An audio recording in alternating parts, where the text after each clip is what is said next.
સરદાર પટેલજીની 150મી જન્મજયંતિની ઉજવણીના અંતર્ગત રાજકોટ જિલ્લામાં વિધાનસભા વિસ્તાર વાઇઝ પદયાત્રાનું આયોજન કરવામાં આવશે. તારીખ 16થી લઈને 22 સુધી આખા રાજ્યમાં વિધાનસભા વિસ્તારોમાં આ આયોજન છે. આપણા જિલ્લામાં 16 તારીખથી 19 તારીખના વચ્ચે તમામ વિધાનસભા મત વિસ્તારમાં આયોજન છે. રાજ્ય સરકારના સૂચન મુજબ તમામ વિધાનસભા મત વિસ્તારમાં જે જન્મજયંતિની ઉજવણી થઈ રહી છે, આ પૈકી એક યાત્રા જે છે આ જિલ્લા કક્ષાની યાત્રા એક તરીકે ગણવામાં આવશે. અને આ ભાગમાં આપણે વિધાનસભા વિસ્તાર 69 જે છે, રાજકોટ પશ્ચિમ જે છે, આમાં જિલ્લા કક્ષાની જે જન્મજયંતિની ઉજવણી અંતર્ગત પદયાત્રા જે છે, આ સવારે 10 વાગે બહુમાળી ભવન ચોકમાં સરદાર પટેલના સ્ટેચ્યુથી શરૂ કરીને જિલ્લા પંચાયત ચોક, કિશનપરા ચોક, હનુમાન મઢી ચોક, રેયા ચોકડી, ઇન્દિરા સર્કલ, કોટેચા ચોક, મહિલા કોલેજ ચોક અને પછી રિટર્નમાં બહુમાળી ભવન ખાતે પૂરી થશે.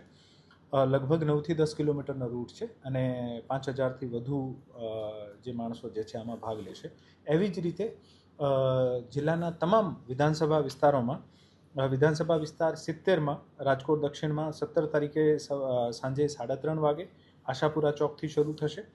વિધાનસભા વિસ્તાર 68 રાજકોટ પૂર્વમાં 18 તારીખે સવારે 10 વાગે જકાતનાકા મોરબી રોડથી.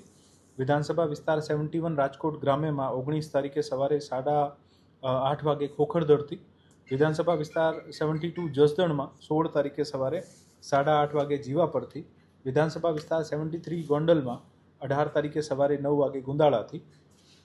વિધાનસભા વિસ્તાર 74 જેતપુરમાં 18 તારીખે સવારે 9 વાગે ચાંપરાજપુરથી. અને વિધાનસભા વિસ્તાર 75 ધોરાજીમાં 16 તારીખે સવારે 7 વાગે ભાયાવદરથી આ યાત્રાઓ શરૂ થશે. અને ત્યાં આપણે આ જે યાત્રાઓ જે છે આ લગભગ 9થી 10 કિલોમીટરનો રૂટ દરેક યાત્રામાં છે. અને આ યાત્રા દરમિયાન વિભિન્ન કલ્ચરલ એક્ટિવિટીઝ જે હોય અને સરદાર પટેલની જીવનથી રિલેટેડ જે પણ આપણે ઇન્સ્પિરેશનલ પ્રકરણો જે છે, જે પણ આપણે આજના તારીખમાં યુવાઓને શીખવાની જરૂર છે, આ બધી વાર્તાઓ પણ થશે. અને આ જ કામગીરી દરમિયાન તમામ સ્કૂલ્સમાં, કોલેજીસમાં પણ વિભિન્ન સરદાર પટેલના જીવન ચરિત્રને સંબંધિત જે પણ ઇન્સ્પિરેશનલ સ્ટોરીઝ છે આ પણ શેર કરવામાં આવશે. અમુક કોમ્પિટિશન્સ પણ થશે. અને મારી વિનંતી છે કે આપ વધુમાં વધુ આ યાત્રા સાથે જોડાઓ અને આને સફળ બનાવો.